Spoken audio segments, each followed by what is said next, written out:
and welcome back to another daily vlog. So the other day I asked you guys for some questions because I wanted to do my first ever Q&A. Got about 20 questions from you guys, so I'm going to answer some of them and hopefully provide you guys with some value. So the first question comes from Jeff. Does YouTube pay enough to be a full-time gig? At my channel size, no, definitely not YouTube alone. I only make a couple $100 a month from AdSense, but the combination of everything else is getting me close to that point. So working with brands, Patreon, affiliate links, freelancing jobs, working with the skills I've learned from using my camera. All these little things are getting me close to that point, and I'm hoping in 2026 is when this becomes a full-time career finally. Now it's still very inconsistent. Some months I can make a couple thousand, some months it's a couple hundred, so up and downs. But right now at my channel size, no, it's not enough to be a full-time career, but I'm slowly getting to that point, which I'm super grateful for. Next question comes from Dirty Tapes Inc. How long does it take you to edit your daily vlogs? So it varies per edit, obviously. If I have a lot of cinematic sequences behind music, that takes a long time, so I have to chop things up and line it up, and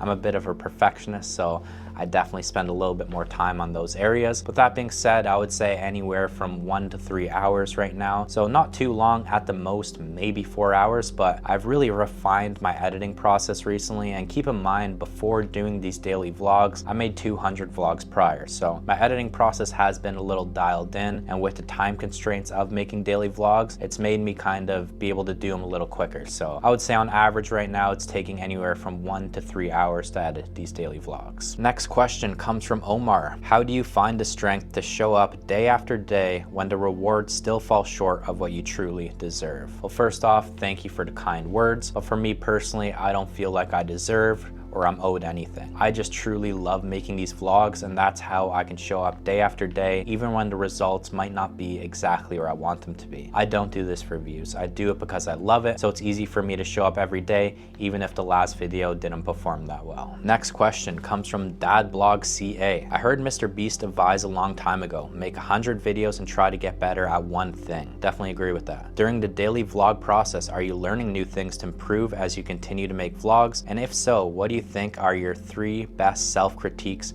from your videos, if you could share with us? Sure, so I'll do say 3 things that I can improve on and 3 things that I think I'm doing good. So let's start with what I can improve on. First off, my title and thumbnail game is weak, and it always has been. I definitely would like to improve on that aspect during this daily vlog journey. And prior to doing daily vlogs, I was only posting 1 video a week, so I was only being able to experiment with 1 title and thumbnail. But now I'm experimenting with 7 videos a week, so I have more room for data to see what works and what doesn't, and I would really like to improve on that area. Number 2, something I can improve on, I think my storytelling also isn't that great. I've always kind of taken the approach of documenting versus creating, so I definitely would like to improve on my storytelling. But like I mentioned in the past, I'm not going to artificially create stories or conflicts within my video to do that. I just want to naturally get better at turning my average days into stories. And the third thing I think I can improve on, or that I'm not doing that great, is maybe I create a little selfishly. You know, I kind of create these videos more for myself and don't really keep the audience in mind. So I think moving forward, I can cater to the audience a little bit more and not just create selfishly just because I love doing it. Now, 3 things I think I'm doing good. Number 1,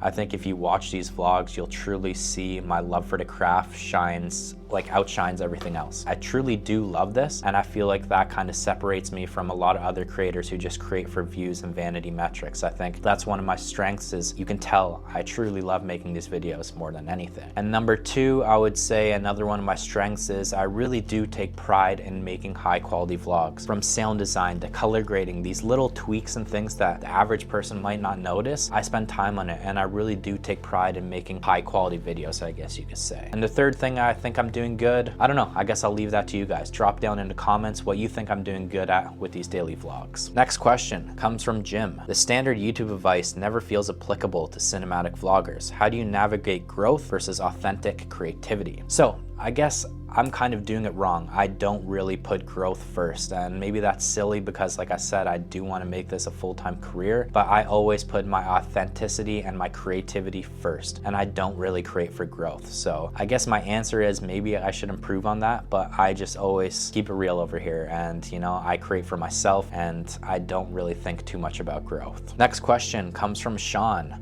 one of my longest subscribers and supporters. He's been around for like 8 years. I appreciate you and the wifey watching. And his question is a little more personal, but it's like, what did I do work-wise prior to doing YouTube? Well, I've had lots of jobs. I've worked all different places, and I started working at a very young age. Around 13 to 14, I got my first job getting paid under the table, doing part-time work at this computer shop. And then going into high school, I started working at Weedman, which is a lawn care company in Canada. And every day after high school, I would go there and door knock. I would knock on like 100 doors a day, filled with rejection, lots of ups and downs, but that job was very beneficial to me because it taught me how to speak in a business manner and communicate with people and strangers, and also how to deal with rejection. For example, say I'm knocking on 100 doors a day, maybe 5 of them would say yes to my pitch. So I learned a lot in regards to communication and how to deal with rejection, and that was a very beneficial job to me looking back at it now. Also in high school, I worked at General Motors doing car inspections. So there was this one job where there'd be like, say, a lot of brand new Camaros, and we would just have to go in each car with a little spec list and turn the car on, make sure the radio works, make sure the windows work, the wipers work, all these little things, and just inspecting cars. So that was a fun job that I did throughout summers in high school. And then getting out of school, I really dove into heavy labor, worked lots of labor jobs, factory work, stuff like that. So one of the jobs was I worked overnights at a General Motors assembly line where I was literally just taking brake pads off the assembly line. I would use this big machine, stick it in a brake,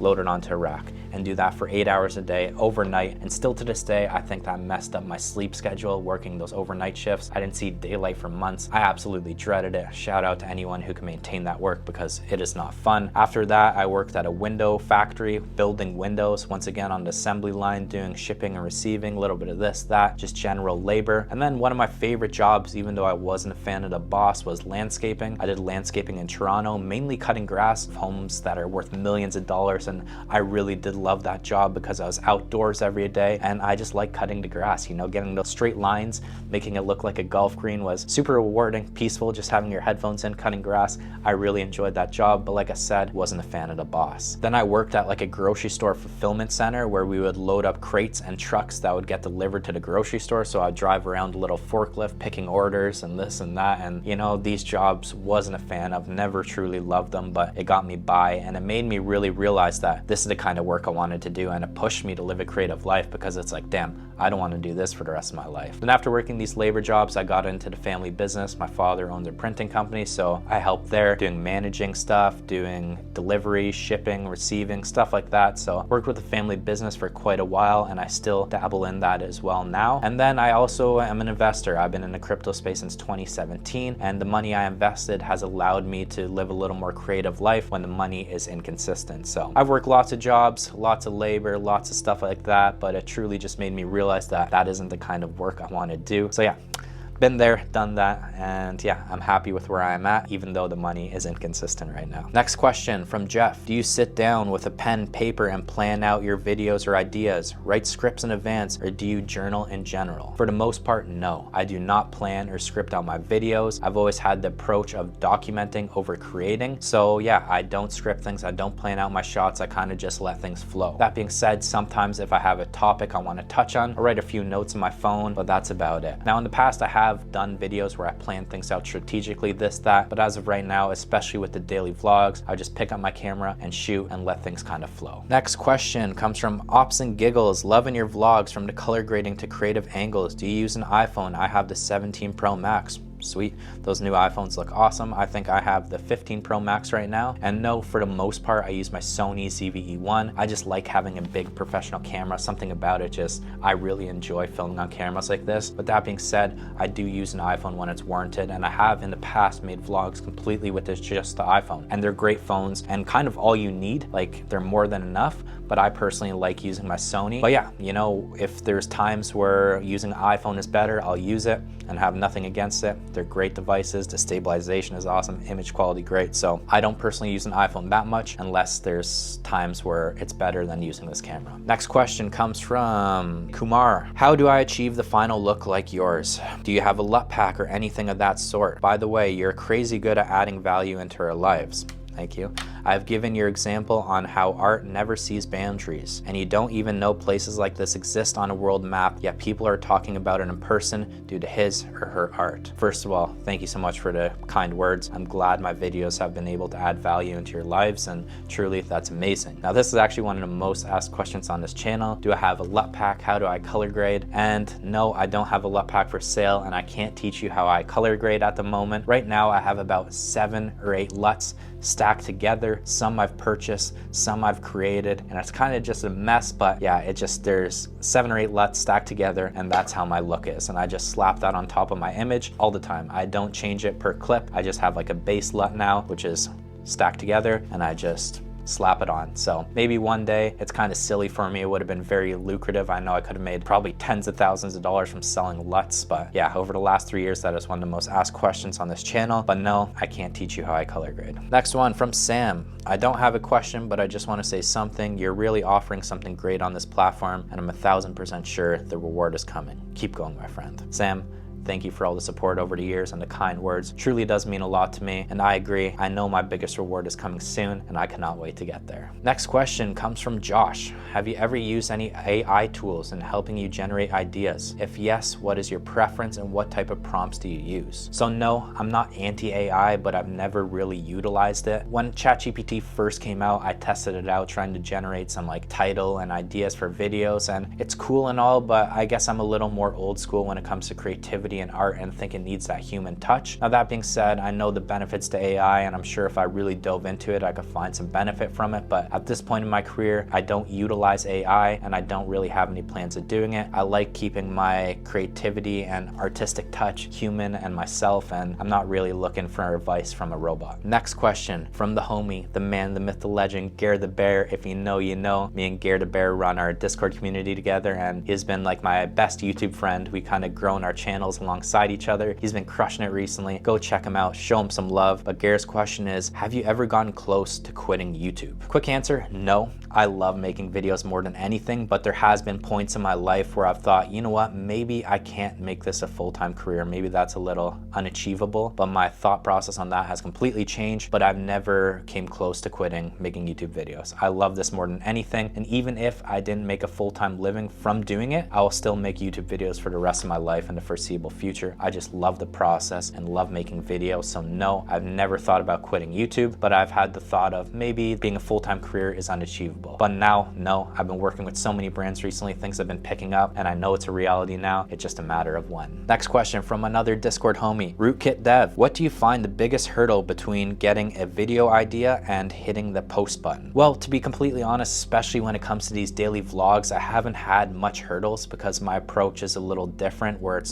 I'm not thinking of it from a creation aspect, I'm thinking of it from a documentation point. So I just kind of pick up my camera and shoot, and don't put much thought into the pre-production area. Like, I just do my thing, and I don't really have any hurdles from the idea to upload because yeah, I don't put too much thought into the pre-production. I just pick up the camera, start documenting, and do my thing. So I'm grateful for that, and especially with these daily vlogs, it doesn't really give me time to overthink things. So I kind of just gotta do. Next question comes from Z Talking. Do you know or have any idea how well it would do if I post English content from Pakistan?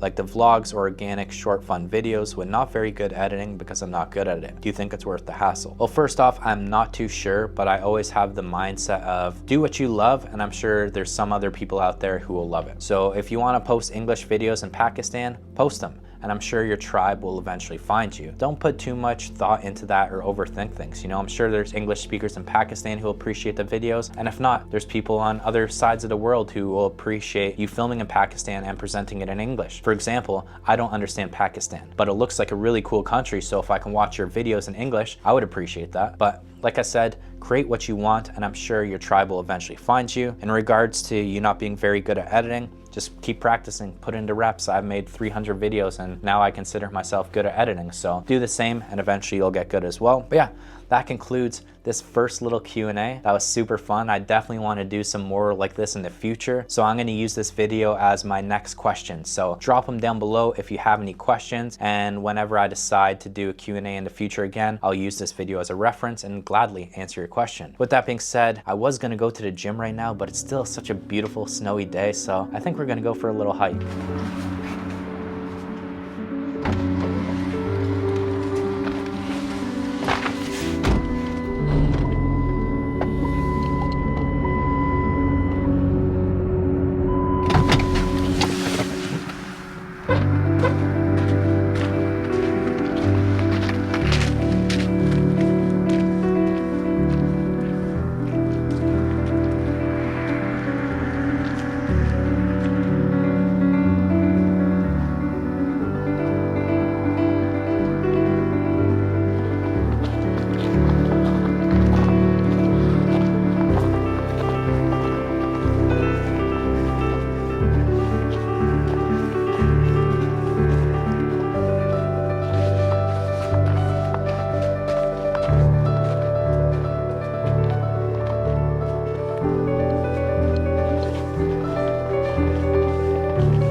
Well, another day, another beautiful hike. Like I said yesterday, there's just something special about these first snowfalls, and it's just so beautiful. Temperature's nice, the scenes are incredible. I like how there's still some orange leaves on the trees and really makes things pop. But with that being said, I just wanted to finally touch on one thing. One of the questions that I got asked today about, is YouTube a full-time gig? And I listed all these other avenues on how I make money. But just keep in mind, guys, all these things like working with brands, freelancing work, all this stuff originally stems from this YouTube channel and me deciding to pick up the camera and document my life. And the skills I've learned from doing that have now transitioned into other things and paid gigs and this and that. But it all comes from YouTube, guys. So all I gotta say is, if you have any desire to start a channel, just do it. Fall in love with the process, ignore the rest, and just have fun with it. But with that being said, since we did that long Q&A today, I feel like this video is already long enough, so I'm just gonna wrap up this vlog here. So I'll see you tomorrow at 8 a.m. EST. Much love.